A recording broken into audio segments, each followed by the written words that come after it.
Hi all welcome back. So, నాకైతే ఫైనల్‌గా మీ passbook మీ సేవలో నీ పాస్‌బుక్ అయితే అప్లై చేసున్నాను. ఈ పాస్‌బుక్‌కి మన పట్టాదారు పాస్‌బుక్. నాకు ఫైనల్‌గా అప్రూవల్ అయితే అయింది. నాకు వీఆర్ఓ గారు కూడా కాల్ చేశారు. కాల్ చేసి అడిగారు. అడిగితే నేను వాళ్ళకి రిప్లై కూడా ఇచ్చాను. సో, నేనే అప్లై చేసుకున్నానని చెప్పి.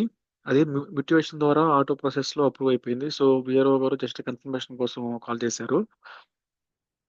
మన స్టేటస్ అయితే మీ సేవలో చెక్ చేయాలి. మనకొచ్చిన అప్లికేషన్ నంబరు ఇంకా రీసెంట్‌గా నాకు మొన్న ఒక 3, 4 డేస్ బ్యాక్ అప్రూవ్ అయింది. నేనైతే డిసెంబర్ 7థ్ అప్లై చేశాను. డిసెంబర్ 20 అలా అప్రూవ్ అయింది.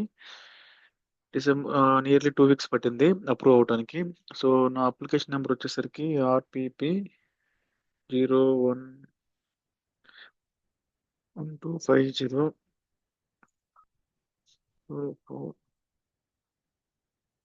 4454 క్యాపిటల్ ఇది. ఆర్‌పిపి 01 250245484 ఇది వచ్చేసరికి నా అప్లికేషన్ నెంబరు. ట్రాన్సాక్షన్ నెంబర్ కూడా ఉంటది.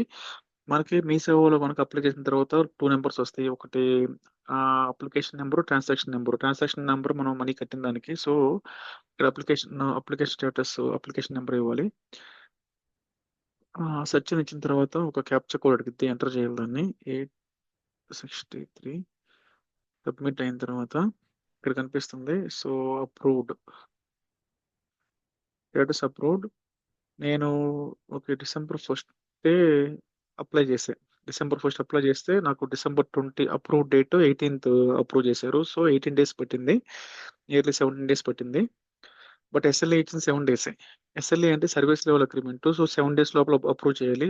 సో, గవర్నమెంట్ గనుక వీఆర్ఓ గారు గనుక 7 డేస్‌లో అప్రూవ్ చేయలేదు నాకు. ఎస్ఎల్ఏ బ్రీచ్ అయింది.